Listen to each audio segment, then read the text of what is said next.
Welcome into another episode of Locked On Phillies. And yeah, not a great series for the Phils again against the Reds. It wasn't the best conditions, but it wasn't the best effort from the Philadelphia Phillies last night as they dropped the series finale. We'll break down the game. We're also going to talk about the poor handling of the rain delay. It's not entirely on the Phillies. It's more on Major League Baseball and the way that the league handled it, but there's some fault to go around to a lot of parties. We'll discuss it because some fans had some tough days yesterday. And also the Phils are 6 games in. Some thoughts on the team through the first 2 series of the year. All of that on today's episode of Locked On Phillies. You are Locked On Phillies, your daily Philadelphia Phillies podcast. Part of the Locked On Podcast Network, your team every day.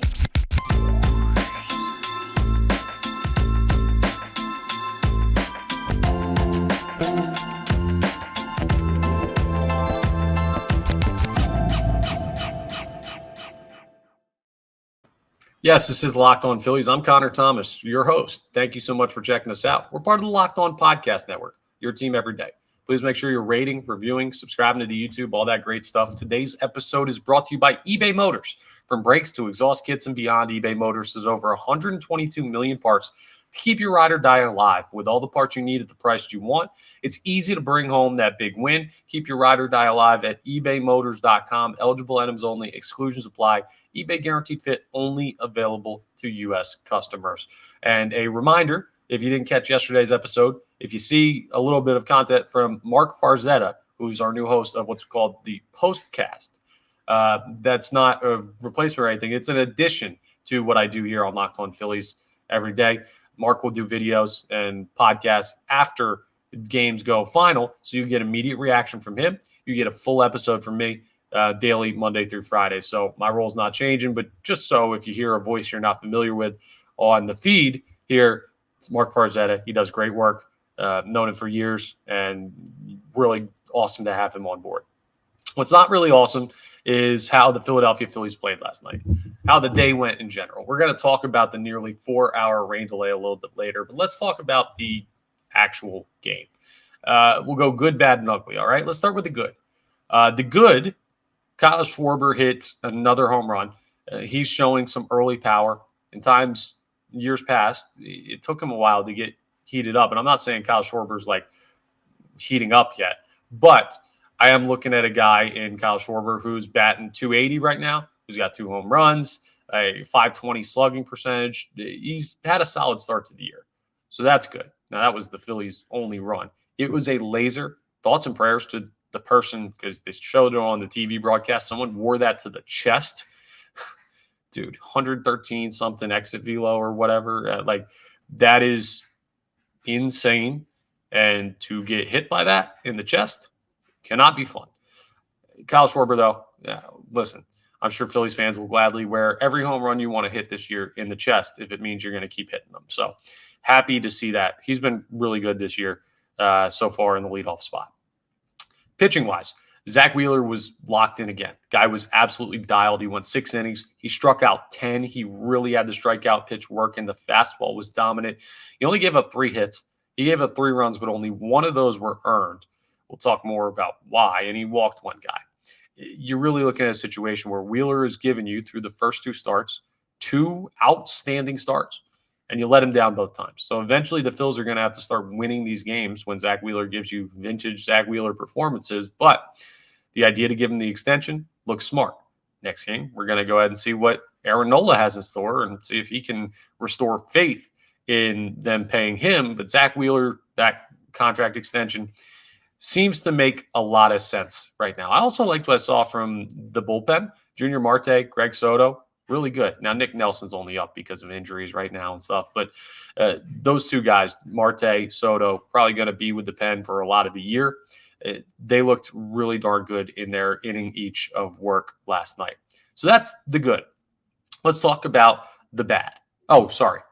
Can't go without mentioning this. My guy, Johan Rojas, had his first hit of the year. The guy absolutely roped one. He's batting .067 on the year right now. And the ball he hit was an infield single that barely got past the pitcher's mound. But, hey, we'll take it. Little steps in the right direction. Confidence builders, maybe. I'm not exactly throwing a parade for Johan Rojas right now, but I want him to succeed. Phillies fans should as well. I have belief in him defensively, and it was nice to see him finally get one on the board. So all of the Phillies have hits now, besides, I think, Whit Merrifield has a handful of hits too. So everyone's got a hit this year. Took till the final game of the second series, but hey, we'll take it. The bad. Nick Castellanos looks kind of lost up there. He really does. Now, he had a couple of walks in the game. He had 2 walks, which is good, but the contact just hasn't looked good from Nick Castellanos. He hasn't had a good approach at the plate. Here's the thing, and I'm going to treat this very much like I treated, I should say, Rhys Hoskins. Hoskins was a guy that he would go through cold stretches where he just was not hitting. He wasn't hitting for power. He wasn't hitting. Sometimes it was a week. Sometimes it was a couple of weeks. Sometimes it was close to a month. Here's the difference between Rhys Hoskins and Nick Castellanos. Rhys Hoskins, when he wasn't hitting, still had an approach that allowed him to walk a lot and get on base. He put together really good at-bats a lot of the time. Nick Castellanos, when he's not hitting, he doesn't have as good of an approach. He's a lot more free swinging than Rhys Hoskins, and that means that those walks for Hoskins turn into strikeouts for Castellanos. But what's similar between those two guys? When they're hot, they're some of the best baseball hitters on the planet. So even though Rhys Hoskins could survive his slow stretches a little bit better, Castellanos is still, like I always said with Rhys, he's going to have those weeks, those months, those points in the season where he looks outstanding. So you just got to hope that the rest of the team kind of is more consistent, and you got to deal with what you get from Castellanos. But remember, all-star last year for this team. I'm not looking at him like, oh, this guy stinks. No, he's a very good baseball player. He's just a streaky hitter, and that can be annoying. I totally understand that. And outside of him, I mean, Trey Turner hasn't had the greatest start to the year, but they'll figure it out. They really will. I'm not worried about this team's offense. Last night, the conditions weren't great, and that brings us to the ugly. The number one ugly was the weather. Like, it was miserable out at Citizens Bank Park last night. Rainy, cold, windy, everything hit in the air was an adventure. Some stuff hit on the ground was an adventure. I'll tell you what, and I know there's going to be people, they get paid millions and millions and millions of dollars. Unless they're lighting $100 bills on fire in the dugout to keep themselves warm, the millions and millions of dollars doesn't make your hands not cold when you try and hit. Doesn't mean you don't have to wear those weird neck mask things they've been wearing to keep their body warm. Like, it doesn't mean you can play in the rain easier. The elements still affect you no matter what your paycheck says. I'm not making excuses for them. I'm just saying that, like, that is something to consider when you play in games like that. You're probably not getting the most focused, like, best performance out of the guys. Should you expect it? I mean, probably. They're pro baseball players, but it's not an excuse. It's an understanding. I say that every once in a while. I'm not saying, if it was sunny, the Phillies would play a lot better. The Reds were playing in the same weather. They earned the win last night. But I will understand why the Philadelphia Phillies didn't seem as focused as they normally are. Like, it's not an excuse. I'm not happy about it. I understand why it happened. The hope is once you get out of April or early April, and maybe it's not raining and cold every day, maybe this team looks a little bit more like the team they're supposed to be. Just a thought. But the other ugly was the fielding. The Phillies had 2 errors in this game. They had another one that could have been called an error. One was on Bryson Stott. One was on Bryce Harper. Like, it was just the right side of the infield looked kind of rough. Bryce Harper slipped a couple times trying to field ground balls, but the defense didn't pick up Zack Wheeler. That's why 2 of his runs were unearned. That's why you didn't have a point in the game where Kyle Schwarber hits that home run and ties it up at 1. And you would have been in a situation where you felt a lot more in the game than down 3-1 on a night like that where runs were hard to come by. So defense needs to be significantly better for the Philadelphia Phillies. That's something that you expect to be much, much better than what it is. And Trey Turner hasn't been great. Bryson Stott has made a couple uncharacteristically bad plays. Bryce Harper's got high upside at first, but right now is floor is low relative to your average first baseman because he's still getting used to the position. So nothing too crazy that I'm worried about. It was kind of one of those games where I almost just like throw it away. Not that it's an excuse, but like I'm not going to learn much from an early April game and the rain and the cold and the wind. Like that's just not. This team's still trying to find itself, and those are not the conditions to find yourself in. So that's my explanation of last night's game. I'm not happy they're 2-4 through the first two series. I'm not happy they lost the first two series of the year, but it is what it is. You go down to Washington and play the Nationals next. That should be a series you have a good chance of sweeping. You definitely got to win that series. So we'll see that coming up tomorrow. Will be Friday, the first game of that series. So we'll talk more about that in tomorrow's episode. But coming up, I know there's a lot of people who tried to go to this game, who saw what happened with this game, who have been in this situation before when it comes to rain delays, and you feel like the organization doesn't care about the fans. I'm going to talk you through what I know about the process for this and who kind of is to blame, because I do think there's people to blame for the way yesterday was handled. So we'll discuss the rain delay, the long one, coming up as we continue Locked On Phillies. All right, let me tell you about eBay Motors. Passion, drive, and patience. That's the formula for winning championships, and it's also what keeps your car alive.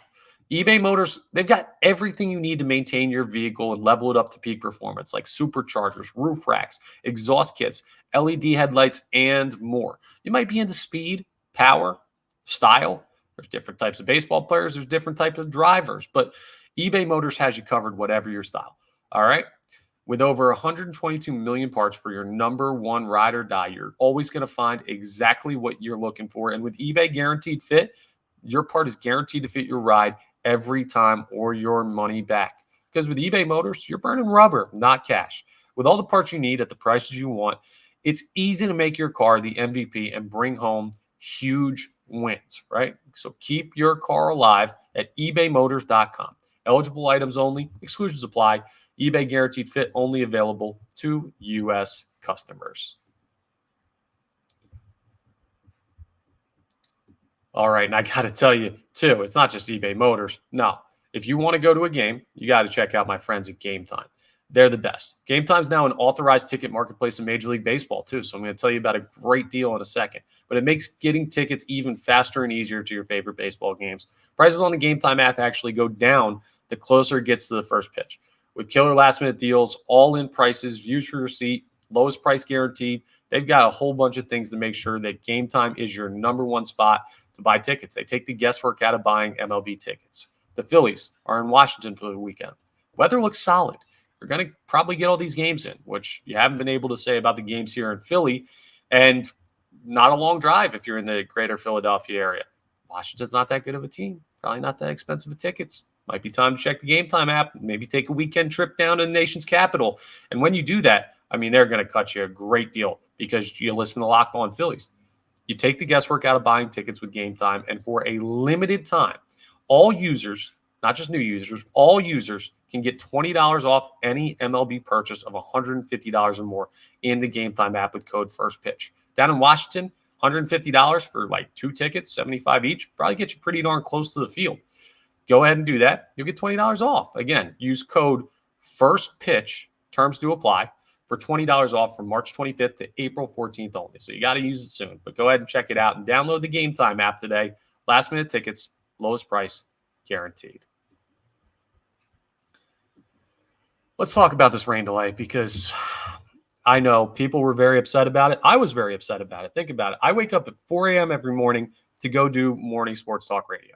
And when I see a 1 o'clock game, it is heaven to me. And then they push it to 4. And I'm like, I can still get away with that. It'll be done by 7. I'll be in bed by 8:30. And then all of a sudden, a game that was originally scheduled for 1 o'clock doesn't get played till 8.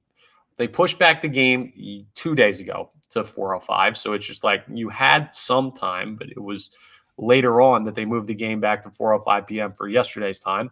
And then they announced that it's going to be delayed, and there's no response, and no response, and no response. And Next thing you know, it's a 3-hour and 55-minute rain delay, and people have been sitting out in the cold and the rain. They stopped selling beer in the second inning. They had like concessions. It was really hard. Nothing was open from accounts of people who were down at the ballpark. Here's what you need to understand, right? The reason that they wanted to make sure the game was played is because both teams wanted their off day, knowing that they both have to travel out of town. It's not like the Phillies had another home series. They really value those off days to make sure that you're not warming up one day, going down to the yard. They want to get a day where they can actually just rest and recuperate. It's early on in the season, so it feels a little bit nitpicky, but they wanted the off day. That was the thought process behind trying their best to play the game. But it's also, you got to consider scheduling. The Reds don't come back here again, I don't think, or they're not back here for a while. These teams will play again at the end of the month, but it's in Cincinnati, and Philly doesn't want to lose a home game. So the goal is to try and find the easiest scheduling solution. If they thought they had a window last night, which turns out, I guess they did, but it was super late compared to game time, they want to try and get that done. And that's where it falls into kind of the hands of Major League Baseball. You can't just be like, oh, it's not a Sunday softball league where you say, oh, we'll just play later. And you text some guy and who runs the league, because he does your fencing or whatever. And the next thing you know, you guys have the game pushed back like 30 minutes. Like, no, there's a lot of hoops to jump through to reschedule a Major League Baseball game. And there's a lot of logistics that happen when you have to move games days. And for whatever reason, they thought they had more of a window or an earlier window. And a lot of fans got screwed because of it. I understand if you're upset because, frankly, we saw all day there was not going to be a window to play at 1. There was not going to be a window to play at 4. There was not going to be a window to play until late in the night. They're lucky they got it in at all, that game. And if you're a fan who went down there, I do believe that even though I'm not expressly blaming the Phillies organization, now they wanted the game to be played because they want the off day. So they were part of the decision, but a lot of the decision comes from Major League Baseball. Part of it comes from your opposition. So the Reds, it was not just the Phillies said, forget the fans. We'll make them sit out here. There's a lot of factors at play. Do you deserve to have your ticket? Like, do you deserve to be compensated for being put through that? I personally believe yes. The Baltimore Orioles went through a similar rain delay yesterday. They said that all fans in attendance can get a complimentary ticket to another game later on in the season, Monday through Thursday, select dates. I don't think that's too hard to do. Baltimore was a really good team last year. They've got a really exciting team this year. It's not like it's a no-name team that always has open seats. It's going to be hard for them to accommodate those fans, but they're doing it because they think it's right. I think the Phillies should do that as well because, frankly, it was a poor handling of the rain delay on Major League Baseball's part, on the Phillies' part, on the Reds' part. And there are a lot of angry fans today because of it, not just because the Phillies lost, but because of everything they sat through. So this is me advocating for the fans. I've been there. I've sat through rain delays. I know how it feels to have your plans completely ruined. There are a bunch of people who couldn't make it to the game. And because the game was played, they don't get they can't redeem tickets for other events or anything like that. So it was poor handling. It happens every year. I wish it didn't. And when it does, I think fans need to be compensated for that. So keep an eye out to see if the Phillies do anything to make that right. But again, also keep in mind, it's not all in their power to prevent that. So kind of a tough, it is what it is, but I know how the fan base and people who are trying to go down there, people who did go down there, feel about the way it was handled. And I agree, it was not handled well. So hopefully it just doesn't rain for a while and we can actually get some darn baseball games in. That would make life much easier. Coming up as we wrap up, just a quick overview of the first 6 games of the year. 2 series in, how do we feel about where the team is? We'll discuss that as we wrap up Locked On Phillies. I got to tell you about Prize Picks, though, because they're the best. They're America's number 1, not number 2, not number 3, number 1 fantasy sports app with more than 3 million members. It is the easiest and most exciting way to get in on the action while you watch your favorite sports and players. You just pick more than or less than on 2 or more player stats, and you watch the winnings roll in. Spring training's over. Baseball season has begun. you've been watching the Phils. Don't miss your chance to add your favorite player from the diamond in your prize picks entries. Maybe it's strikeouts. If you had Zack Wheeler last night, you're probably in a really good spot. It might be RBIs, first inning runs. Like, there's a lot of things to take a look at. You take your pick of more or less and add them to your prize picks entry today. Phillies are playing down Washington. Probably going to be a lot of offense from the Phils in that series. Probably going to be some pretty good pitching. Look at the guys you think who are going to get hits and just go ahead and go more than on those. There's a lot of great opportunities to win with prize picks. So go ahead and check it out and download the app today. Use code LOCKEDONMLB for a first deposit match up to $100. Again, download the app today and use code LOCKEDONMLB for a first deposit match up to $100. Let's go ahead and check. It's great. Lost my train of thought there. I'm so excited about $100 deposit match. But prize picks is the best. You just pick more, pick less. It's that easy. So my overall thoughts over the first 6 games of the season. I've seen people already saying, another slow start for the Phillies. I don't think losing the first 2 series of the year, 1-2, is a slow start. Something to keep in mind, the quality of opponent. We know the Braves are one of the best teams in baseball. They're a juggernaut. They're unbelievable in the regular season. We want the Phillies to compete with them, but we know the talent level there. Also, I'll tell you where I'm at on the Reds. I picked the Reds ahead of the season to win the NL Central. I think this is going to be very similar to last year's Texas Rangers series that started the year. You remember it? We saw them go down to Texas. We saw them get swept out. We're like, my God, they're being swept by the Rangers? That team's not that good. Sure, they had DeGrom throw, but we got to DeGrom in game 1 of 162. And then the next thing you know, fast forward a couple of months, and the Rangers are lifting the World Series trophy. Yeah, it turns out they were a pretty good baseball team last year. I'm not saying the Reds are going to win the World Series. I'm saying that this is not the, woe is me, Cincinnati Reds, we suck, our ownership sucks, nobody wants to watch the games. Like, the Reds are an interesting team this year in a division that's very gettable. I think they have a solid chance to win the Central. That's just my opinion. We'll see. Maybe that'll seem stupid in a couple of months, but I believe this is going to be one of those early season series where we look back on it in a couple months and say, oh, wow, I don't feel that bad about that anymore considering what you've seen from the Reds. Now, Phillies facing, the offense needs to be better. Even the breakout 9-run game in game 2 of the series was 6 RBIs from Bryce Harper on home runs. It was a one-man wrecking crew. They need to start to put it together more consistently at the plate. How do they do that? Settling into approaches, letting some guys get hot at the right time. They have guys that are kind of like, the sound on the stove where it goes before they go and it lights up and flames. You know what I'm talking about. I don't know why I needed the sound effects, but I feel like the Phillies have a lot of guys with their igniter going off like that, and they're just waiting for the flame to catch. And it'll be one game they'll have a hit, another game none. One game 2 hits, another game none, and it's just not consistent enough for the lineup in total. That's something that will come.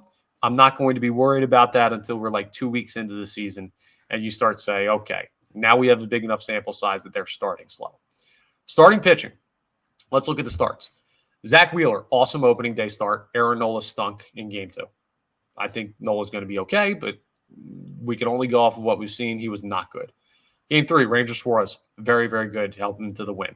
Game 4, you're looking at Christopher Sanchez giving you a really solid start.